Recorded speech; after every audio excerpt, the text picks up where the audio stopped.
First time ಬಂದಿದ್ದು.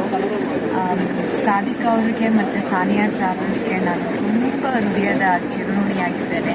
ಅವ್ರಿಗೆ ಎಷ್ಟು ಧನ್ಯವಾದಗಳನ್ನ ಹೇಳಿದ್ರು ಕೂಡ ಸಾಲದು ಅನಿಸುತ್ತೆ. ಯಾಕಂದರೆ ನಾನು ಫಸ್ಟ್ ಟೈಮ್ ಪ್ಯಾಕೇಜ್ ಟ್ರಿಪ್ ಬಂದಿದ್ದು ಮತ್ತು ಮೊದಲ ಬಾರಿಗೆ ಒಬ್ಬಳೇ ಬಂದಿದ್ದೇನೆ. ನಾನು ತುಂಬ ಯೋಚನೆ ಮಾಡಿ ಆ್ಯಕ್ಚುಲಿ ಗೂಗಲ್ ರಿವ್ಯೂಸ್ ನೋಡಿ ಸಾನಿಯಾ ಟ್ರಾವೆಲ್ಸ್ ಬಗ್ಗೆ ಅಲ್ಲಿಗೆ ಕೇಳಿದ್ದೆ.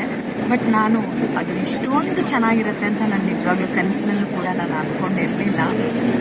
ತುಂಬ ಧೈರ್ಯ ಮಾಡಿ ಬಂದೆ ಮತ್ತು ಅವರಿಗೆ ತುಂಬ ನಾನು ಪ್ರಶ್ನೆಗಳನ್ನ ಕೇಳ್ತಾ ಇದ್ದೆ, ಹೇಗೆ ಒಬ್ಬಳೇ ಬರ್ಬೋದಾ ಹೇಗೆ ಅಂತ ಅಂದ್ಬಿಟ್ಟು. ಈಗ ನಾನು ಎಷ್ಟು ಸಂತೃಪ್ತಿಯಾಗಿ ಆ ಸಾಯಿಬಾಬನ ದರ್ಶನವನ್ನು ಮಾಡಿ ನಾನು ಎಷ್ಟು ತೃಪ್ತಿ ಹೊಂದಿದ್ದೀನಿ ಅಂದರೆ ಮೋಸ್ಟ್ಲಿ ನನ್ನ ಜೀವನದಲ್ಲೇ ಮರೆಯಲಾರದಂಥ ಒಂದು ಪುಣ್ಯದ ಒಂದು ಸ್ಮರಣೆ ಅಂತ ಹೇಳ್ಬೋದು. ಹಾಗೆ ನೋಡ್ಕೊಳ್ಳುತ್ತೆ ಇದು.